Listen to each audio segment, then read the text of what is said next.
Hello friends. Sweet and Sawar love story channel पर आप सबका फिर से स्वागत है। आज मैं लेकर आई हूँ तेरा मेरा रिश्ता पुराना का 18th एपिसोड। जियाओ जिनचेंग का गांव जे सिटी से ज़्यादा दूर नहीं था। वो बस एक पहाड़ के ऊपर था जहाँ तक गाड़ी नहीं चलती है। कुछ दूर तक गाड़ी से जाने के बाद उनको पैदल चलना पड़ा। सोंगलैन को लगा था कि जियाओ जिनचेंग उसे अपने गाँव ले जाना नहीं चाहता है, पर जियाओ जिनचेंग का ऐसा कोई इंटेंशन नहीं था। उसे लगा था कि सोंगलैन को हैंगओवर होगा, पर सोंगलैन ने ज़्यादा नहीं पिया था, शायद इसलिए उसे हैंगओवर नहीं हुआ। जियाओ जिनचेंग के ग्रैंड पेरेंट्स उसे और उसके दोस्तों को देखकर बहुत खुश थे। उन लोगों ने जियाओ जिनचेंग से कहा कि उसे अपने दोस्तों को आसपास का इलाका घुमाकर दिखाना चाहिए। गांव देखते देखते वो लोग एक छोटे से गुफा के पास पहुंचे। सोंगलैन ने पूछा, क्या हम इस गुफा में जा सकते हैं? इसमें कोई जानवर तो नहीं रहता है ना? कभी कभी कुछ जानवर रहने आ जाते हैं, जियाओ जिनचेंग ने जवाब दिया। कुछ लेडीज जंगल से घास काट कर ला रही थी। उनसे पूछकर पता चला कि फिलहाल उस गुफा में कोई जानवर नहीं है। उन लोगों ने फिर भी अपने मोबाइल्स की फ्लैश लाइट से गुफे को अच्छे से चेक किया और उसके बाद ही अंदर गए। अंदर कोई जानवर नहीं था, बस कुछ आधी जली हुई लकड़ियाँ और राख पड़ा हुआ था। शायद कोई वहाँ आग सेंक रहा था। उस गुफा में कुछ भी इंटरेस्टिंग नहीं था देखकर सोंगलान मजाक करते हुए बोलता है, मैंने सोचा था कि मैं यहाँ कुछ डिस्कवर कर लूँगा और फेमस हो जाऊँगा, पर यहाँ पर तो कुछ भी नहीं है। कुछ ना कुछ तो जरूर होगा, लानवांगजी ने हंसकर कहा, जैसे कि एंशियंट केवमैन के बनाए हुए कुछ ड्राइंग्स जिसे मैं डिस्कवर करने वाला हूँ। जियाओ जिनचेंग हंसकर बोलता है, हाँ, वो एंशियंट ड्राइंग्स इतने सालों से तुझसे डिस्कवर होने का इंतजार कर रहे होंगे। पर यहाँ तो सच में कुछ लिखा है, लानवांगजी फ्लैशलाइट से गुफा का दीवार चेक करते हुए बोलता है। पर वुईवुक्शिया। बोलो, क्या हुआ? वुईवुक्शिया ने पूछा। पर लानवांगजी ने कुछ जवाब नहीं दिया। क्या मिल गया है तुझे?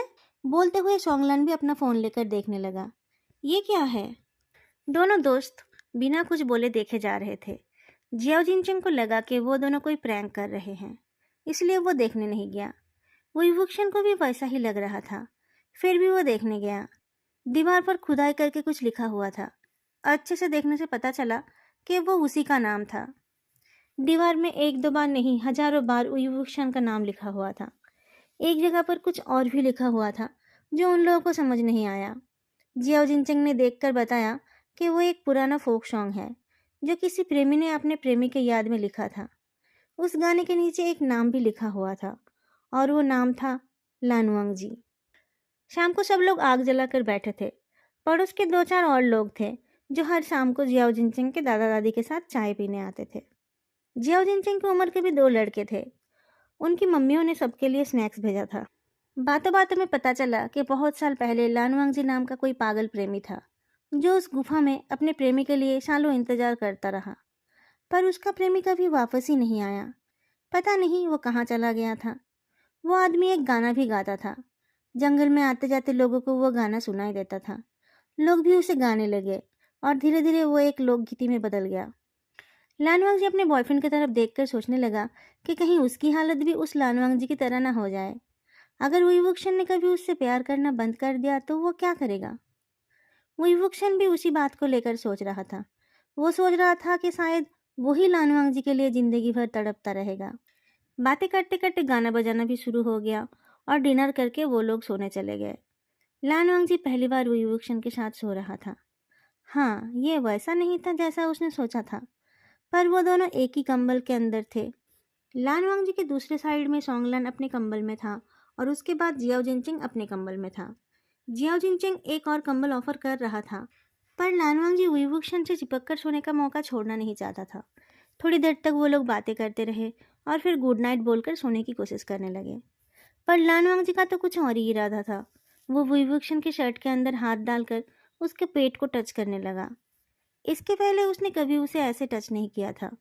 शुरू में वुईवुक्शियन चुपचाप था, पर जब लानवांगजी का नौटी हाथ उसके चेस्ट तक पहुंच गया तब उसने उसे रोक दिया और थोड़ा सा हिलकर उसने लानवांगजी के ऊपर अपना एक पैर रख दिया और लानवांगजी के शर्ट के अंदर हाथ डालकर उसके होठों को अपने होठों से बंद कर दिया। लानवांगजी ने प्रोटेस्ट नहीं किया, उसे अच्छा लग रहा था। वुईवुक्शियन का हाथ उसके चेस्ट के ऊपर घूम रहा था और उसका जीभ उसके मुंह के अंदर। थोड़ी देर ऐसा करने के बाद वुईवुक्शन ने उसके होठों को फ्री कर दिया और उसे अपनी बाहों में ले लिया। वुईवुक्शन की बॉडी के वार्मथ से लानवांगजी को जल्दी ही नींद आ गई। वुईवुक्शन भी उसके साथ ही सो गया। पर 1-2 घंटे बाद लानवांगजी की नींद खुल गई। उसे बहुत गर्मी लग रही थी और उसे लग रहा था कि वो वुईवुक्शन के नीचे दब गया है। उसने धीरे से वुईवुक्शन को अपने ऊपर से हटाया और कंबल को थोड़ा सा हटाकर ठंडी हवा लेने लगा। थोड़ी देर अच्छे से सांस लेने के बाद वो फिर से कंबल के अंदर जाकर सोने की कोशिश करने लगा। वुईवुक्शन फिर से उसकी तरफ घूम गया और उसके ऊपर हाथ पैर रख दिया। लानवांगजी इसके पहले कभी किसी के साथ ऐसे नहीं सोया था। वो और उसका भाई बचपन से ही अलग अलग रूम में सो रहे थे। लानवांगजी को किसी के साथ बेड शेयर करने की आदत ही नहीं है, पर वुईवुक्शन के साथ तो वो सोना चाहता था और शुरू में जब वो लेटे थे तब उसे बहुत अच्छा लग रहा था। अच्छा उसे अभी भी लग रहा है, पर अभी वुईवुक्शन गहरी नींद में है। उसने सिर्फ उसके ऊपर हाथ पैर ही रखा है, पर वो पहले जैसा प्यार नहीं कर रहा है। लानवांगजी कोशिश करके भी सो नहीं पाया। उसने वुईवुक्शन के हाथ पैरों को हटा दिया और खुद उसके ऊपर हाथ और पैर रख दिया। सुबह लानवांगजी ने अचानक जियाओ जिनचिंग के गांव जाने का प्रोग्राम बना लिया था, पर रास्ते में उसे रियलाइज हुआ कि उसने वुईवुक्शन का ओपिनियन तो मांगा ही नहीं था। पहाड़ी रास्ते में चलते हुए उसने वुईवुक्शन से पूछा था, मैंने आपको बहुत परेशान कर रखा है ना? आपको मेरे हिसाब से सब कुछ करना पड़ रहा है। आप इरिटेट तो नहीं हो रहे हो ना? कोई भी चीज़ आपको अच्छा नहीं लगता है तो अब बता दिया करो। क्या अच्छा नहीं लगेगा मुझे? वुईवुक्शन ने पूछा। तुम्हारे साथ रहना तो मुझे अच्छा लगता है, उसी के लिए ही तो मैं इतनी दूर आया हूँ। आप इतनी दूर से आए और मेरे मन में यह ख्याल आया ही नहीं कि मैं आपसे पूछूं कि आपको क्या करना है। मैं अपनी मर्जी से ही आपको इधर उधर ले जा रहा हूँ। आई एम सॉरी, लानवांगजी ने कहा। वुईवुक्शन उसकी बात सुनकर मुस्कुराता है। लानवांगजी में अभी भी बहुत बचपना है और वो कभी कभी बहुत अजीब अजीब हरकतें कर देता है, पर वुईवुक्शन को उसकी हरकतें बुरी नहीं लगती, बल्कि उससे तो हर रोज़ लानवांगजी से और ज़्यादा प्यार हो जाता है। उसने कहा, मुझे यहाँ आए हुए 7 दिन हो गए। तुम्हें पता है, ये 7 दिन मेरी ज़िंदगी के सबसे खूबसूरत 7 दिन हैं। इन 7 दिनों में मुझे जितनी खुशी मिली है, शायद मेरी पूरी ज़िंदगी में मुझे इतनी खुशी नहीं मिली होगी। ये थोड़ा ज़्यादा नहीं हो गया? लानवांगजी ने पूछा। कुछ ज़्यादा नहीं हुआ, वुईवुक्शन ने जवाब दिया। मैं जितना खुश हूँ उसका आधा भी शायद मैं एक्सप्रेस नहीं कर पाया। लानवांगजी के लिए भी ये 7 दिन बहुत स्पेशल थे और आज तो वुईवुक्शन उसके पास सो रहा है। इससे ज़्यादा तो उसने कुछ मांगा भी नहीं था। इसमें सिर्फ एक ही कमी है, इस रूम में और भी लोग सो रहे हैं। वो लाइट जलाकर वुईवुक्शन को सोते हुए नहीं देख पा रहा है। लानवांगजी लेटे लेटे बोर हो रहा था। उसे नींद आ ही नहीं रही थी। वो अगर ज़्यादा करवटें लेगा तो बाकी लोगों को डिस्टर्ब होगा, ये सोचकर वो हिल भी नहीं पा रहा था। बहुत देर तक जब उसे नींद नहीं आई तब वो उठकर बैठ गया और अपने फ़ोन में गेम खेलने लगा। मोबाइल की लाइट से उसने वुईवुक्शन का चेहरा देख लिया। लाइट को अवॉइड करने के लिए वुईवुक्शन ने दूसरी साइड करवट ली और उसने अपने साथ कंबल को भी खींच लिया। लानवांगजी ऐसे ही बैठा रहा। उसके मोबाइल की लाइट से सोंगलान की नींद टूट गई। उसने पूछा, क्या कर रहा है तू? सो क्यों नहीं रहा है? लानवांगजी ने धीमी आवाज़ में कहा, ये बहुत ज़्यादा हॉट है यार, मैं सो नहीं पा रहा हूँ। मुझे पता था तू अपने बॉयफ्रेंड के साथ चुपचाप सो नहीं पाएगा। क्या कुछ कर लिया है तूने उनके साथ? तू ठीक तो है ना? सोंगलान पूछता है। कुछ करता तो तुझे पता नहीं चलता, लानवांगजी बोलता है। तू ठंड में ऐसे क्यों बैठा है? कंबल के अंदर जा, नहीं तो ठंड लग जाएगी, सोंगलान ने कहा। सोंगलान, लानवांगजी ने कहा, मैं उनके साथ सो नहीं पा रहा हूँ। अच्छा होता मैं पहले ही दूसरा कंबल ले लेता। तो क्या करेगा तू? ऐसे अकेले बैठा रहेगा? सोंगलान उठकर बैठता है। तो क्या करूँ? लानवांगजी ने पूछा। एक काम करते हैं, सोंगलान ने सजेस्ट किया। तू मेरे कंबल में आकर बैठ। हम ज़्यादा बातें करेंगे तो इन दोनों की नींद खराब हो जाएगी। उससे अच्छा हम दोनों गेम्स खेलते हैं। लानवांगजी सोंगलान के कंबल के अंदर चला गया। दोनों दीवार के सहारे बैठकर गेम खेलने लगे और बीच बीच में बातें करने लगे। सुबह सोंगलान की आवाज़ से लानवांगजी की नींद खुली तो उसने देखा कि वो सोंगलान के ऊपर हाथ पैर रखकर एक ही कंबल में सो रहा है। वो जल्दी से उठकर बैठता है और जहाँ वुईवुक्शन सो रहा था उधर देखता है। वुईवुक्शन अपनी जगह पर नहीं था। उसकी जगह पर बस एक फोल्ड किया हुआ कंबल था। उक्शिया कहाँ है? उसने पूछा। मुझे क्या पता, सोंगलान ने जवाब दिया। जियाओ जिनचिंग भी उठ गया है, शायद वो दोनों बाहर है। लानवांगजी जल्दी से बाहर गया तो उसकी मुलाकात जियाओ जिनचिंग की दादी से हुई। वो ब्रेकफास्ट बना रही थी। उनसे पता चला कि वुईवुक्शन और जियाओ जिनचिंग दादाजी के साथ खेत में काम करने गए हैं। मैं भी खेत में काम करने जा रहा हूँ, लानवांगजी ने कहा। पहले नाश्ता कर लो, दादी ने कहा। क्या उन लोगों ने नाश्ता कर लिया है? लानवांगजी ने पूछा। नहीं, वो लोग तो चाय पीकर ही चले गए थे, दादी ने कहा। वो लोग अभी आकर नाश्ता करेंगे। मैं भी उनके साथ ही खाऊंगा, लानवांगजी ने कहा। और तुम्हारा भाई, वो नहीं उठा? दादी ने पूछा। भाई? लानवांगजी ने पूछा। तभी सॉन्गलैन को आते देख दादी ने कहा, वो आ गया तुम्हारा भाई। दादी, आपको किसने बताया कि वो मेरा भाई है? लानवांगजी ने पूछा। इसमें बताने वाली क्या बात है, ये तो देखकर ही पता चलता है, दादी ने कहा। अच्छा दादी, मैं उन लोगों को बुला कर लाता हूँ। लानवांगजी जाने लगा, पर उसने देखा कि दादाजी बाकुदनों को लेकर खुद ही वापस आ रहे थे। लानवांगजी को ऐसे तो घर का कोई काम आता ही नहीं है, पर उसने खाना परोसने का काम किया। सब लोग बातें करते हुए नाश्ता करने लगे। खाना खाकर वो लोग फिर से खेत में काम करने गए। सॉन्गलैन दादी को खाना बनाने में मदद करने के लिए घर पर ही रह गया। लानवांगजी एक्साइटेड था, पर उसे खेत में काम करने की आदत नहीं थी, तो वो कुछ ठीक से कर नहीं पा रहा था। वुईवुक्शन ने कहा, तुमसे ये सब नहीं होगा, तुम घर वापस चले जाओ। ये तो बिल्कुल एक नॉर्मल सी बात थी, पर लानवांगजी को वुईवुक्शन का टोन कुछ अलग सा लगा। शायद धूप में काम करने की वजह से ऐसा हुआ होगा। लानवांगजी वापस जाना नहीं चाहता था।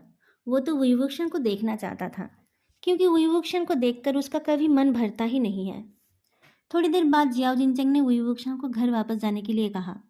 उसे भी तो खेत में काम करने की आदत नहीं है। वुईवुक्शन घर की तरफ जाने लगा तो लानवांगजी भी उसके पीछे पीछे बातें करते हुए चलने लगा। लानवांगजी ने नोटिस किया कि वुईवुक्शन वैसा रिस्पॉन्स नहीं कर रहा है जैसा कि वो हमेशा करता है। उसने वुईवुक्शन का हाथ पकड़ लिया।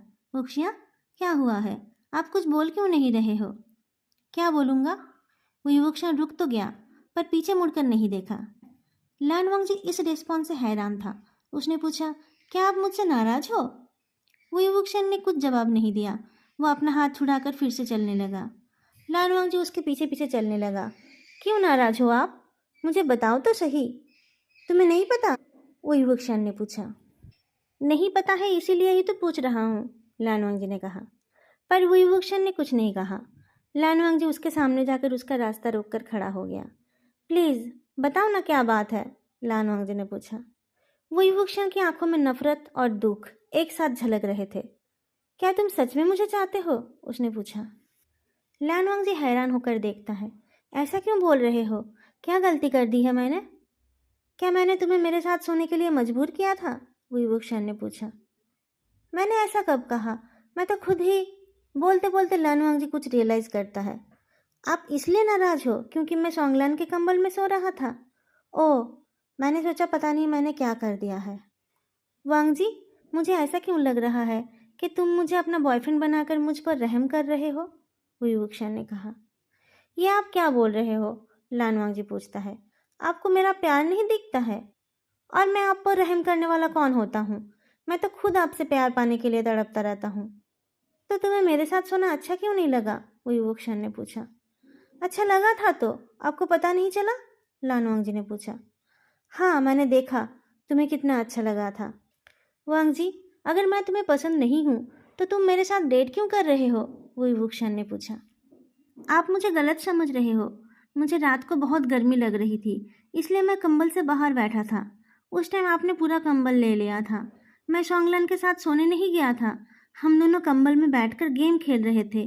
पता नहीं मैं कब सो गया, लानवांगजी ने एक्सप्लेन किया। वुईवुक्शन ने कुछ नहीं कहा। आपको लगा कि मैं चीट कर रहा हूँ? मैंने आपको बताया था ना कि सॉन्गलन मेरा छोटा भाई है। आप उसके बारे में ऐसा कैसे सोच सकते हो? लानवांगजी ने पूछा। सॉन्गलन का क्रश कौन है? वुईवुक्शन ने पूछा। उस बात से इस बात का क्या कनेक्शन? लानवांगजी पूछता है। आप यकीन मानिए, उसके साथ मेरा रिश्ता बिल्कुल क्लियर है। उसमें कोई गंदगी नहीं है। वो किसे पसंद करता है? वुईवुक्शन ने फिर से पूछा। मैं आपको वो नहीं बता सकता, लानवांगजी ने कहा। क्यों? वुईवुक्शन ने पूछा। वुक्शिया, प्लीज़, आप जैसा सोच रहे हो ऐसा कुछ नहीं है। मैं कसम खाकर बोल रहा हूँ, आपके सिवा मेरा किसी और के साथ कोई रिश्ता नहीं है। ना कभी था और ना ही कभी होगा। मैं सिर्फ आपसे ही प्यार करता हूँ, लानवांग जी ने कहा। क्यों? ऐसा क्या खासियत है मुझ में? तुम एक टॉपर हो, इंजीनियरिंग कर रहे हो, और मैं एक सिंपल आर्ट्स ग्रेजुएट हूँ। कोई सिक्योर जॉब नहीं है मेरे पास, मैं ज़्यादा कमाता भी नहीं हूँ, तो क्यों चाहते हो तुम मुझे? विभूषण ने पूछा। मैंने आपको बताया था तो। लानवांग जी की आंखों से आंसू टपकने लगे। अरे, तुम लोग अभी तक यहीं पर खड़े हो? दूर से जियाओ जिनचिंग की आवाज़ सुनाई दी। वो दूर से ही उनको अलर्ट करना चाहता था। लानवांग जी उसकी तरफ नहीं घूमा। दूसरी तरफ घूमकर उसने जल्दी से आंसू पोंछ लिया। विभूषण ने कहा, हम खेत देख रहे थे और फिर रास्ता खो गए। दादाजी हंसने लगे। अच्छा हुआ तुम कहीं दूर नहीं चले गए। अब चलो, मैं रास्ता दिखाकर ले जाता हूँ। तुम लोगों को वापस भी तो जाना है। सब घर वापस गए और खाना खाने बैठ गए। ऐसे तो सब कुछ नॉर्मल ही लग रहा था, पर विभूषण का अलगाव सोंगलैन और जियाओ जिनचेंग को दिखाई दे रहा था। जे सिटी वापस जाते टाइम जब वो लोग पहाड़ से उतर रहे थे, तब भी लानवांग जी विभूषण को मनाने की कोशिश करता रहा, पर विभूषण उससे ठीक से बात ही नहीं कर रहा था। सोंगलैन और जियाओ जिनचेंग सामने चल रहे थे, पर वो लोग समझ रहे थे कि लानवांग जी और विभूषण के बीच कुछ प्रॉब्लम चल रही है। जियाओ जिनचेंग ने सोंगलैन से कहा, अब तसल्ली मिल गई है ना तुझे? यही तो तू चाहता था। क्या चाहता था मैं? सोंगलैन ने पूछा।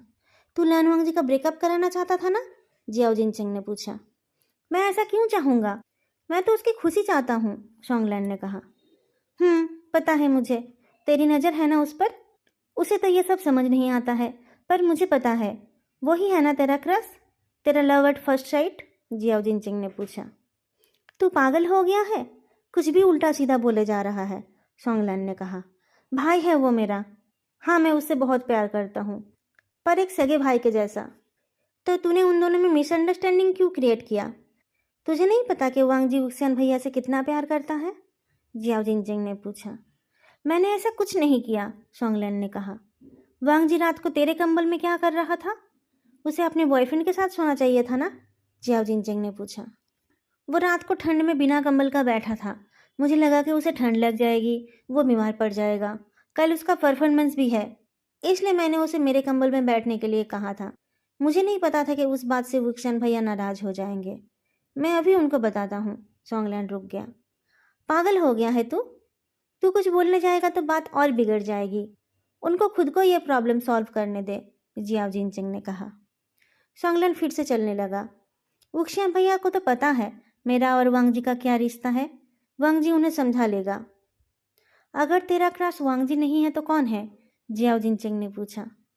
वांग जी मेरा क्रश नहीं है, भाई है वो मेरा, सोंगलैन चीख कर बोलता है। उसकी चीख विभूषण और लानवांग जी को भी सुनाई दी। दोनों रुक गए। लानवांग जी बहुत देर से विभूषण को मनाने की कोशिश कर रहा था, पर विभूषण मान नहीं रहा था। सोंगलैन की चीख सुनकर लानवांग जी का मूड बदल गया। उसने कहा, अगर आपको मुझ पर भरोसा नहीं है तो मैं कुछ नहीं कर सकता। मैंने अपनी तरफ से आपको समझाने की बहुत कोशिश कर लिया है। अगर आप नहीं समझना चाहते हो तो मैं क्या कर सकता हूँ? मुझे तो उसके साथ एक रूम में ही रहना है। उसके साथ नहीं तो किसी और लड़के के साथ मुझे रूम शेयर करना पड़ेगा। कब तक मैं आपसे सफाई देता रहूँगा? लानवांग जी विभूषण को पीछे छोड़कर आगे निकल गया और सोंगलैन के पास जाकर उसका बाजू पकड़ लिया। बहुत हो गया यार, लानवांग जी ने कहा। किसी से कुछ और सफाई देने की जरूरत नहीं है। लानवांग जी सोंगलैन को खींचकर ले जाने लगा। सोंगलैन ने कहा, पर रुक्सिया भैया? उनको शायद कभी मुझसे प्यार था ही नहीं, लानवांग जी ने कहा। उनको ब्रेकअप का बहाना चाहिए था, अब उन्हें वो मिल गया है। आई एम सॉरी वांग जी, सोंगलैन बोलता है। सब मेरी ही गलती है, मुझे नहीं पता था कि ऐसा कुछ हो जाएगा। सॉरी तो मुझे बोलना चाहिए। मेरी वजह से जियाओ जिनचंग ने तुझे गलत समझा, लानवांग जी ने कहा। उसकी बात छोड़, वो तो ऐसे भी मुझे नहीं मिलने वाला है, सोंगलैन ने कहा। वो लोग रोड तक पहुंच गए थे। लानवांग जी ने कहा, मेरा मन हो रहा है कि मैं उक्सन को यहीं पर छोड़कर चला जाऊं, पर वो मेरे लिए ही आया है ना। कल का टिकट बनाकर उसे ट्रेन में बिठा दूंगा तो मेरी जिम्मेदारी खत्म हो जाएगी। क्या तू ब्रेकअप कर रहा है? सोंगलैन ने पूछा। मैं नहीं कर रहा, पर अगर वो करना चाहे तो मैं क्या कर सकता हूँ? लानवांग जी एक नकली मुस्कान के साथ बोलता है। दोस्तों, आज का पार्ट मैं यहीं पर ख़त्म करती हूँ। आप लोगों को ये कैसा लगा बताना मत भूलना, और अच्छा लगा तो लाइक भी कर देना। फिर मिलेंगे अगली वीडियो में। तब तक के लिए बाय।